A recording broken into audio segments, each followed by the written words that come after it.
இந்திய மக்களுக்காக ராணுவத்துல பணியாற்ற காஷ்மீருக்கு போகும் இந்த வீர மங்கை தன்னுடைய 1 வயது குழந்தையை பிரிய முடியாம அழறாங்க.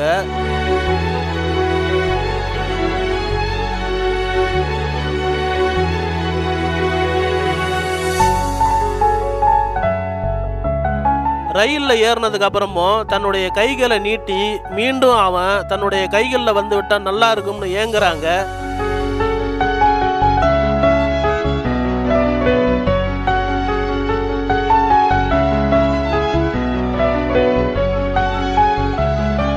மகனுடைய பிரிவை தாங்க முடியாம பிரிந்து செல்லும் இந்த வீர மங்கைக்கு வெற்றிகள் குவியட்டும். நீங்கள் அனுபவிக்கும் இந்த பிரிவின் வழிகள் தான் நாட்டு மக்கள் இங்கே மகிழ்வுடன் வாழ முடிகிறது. உங்களுடைய இந்த தியாகத்தின் விலை இந்திய மக்களின் மகிழ்ச்சி என்பதை பார்க்கும்போது மிகவும் பெருமையாக இருக்கிறது சிங்கப்பெண்ணே.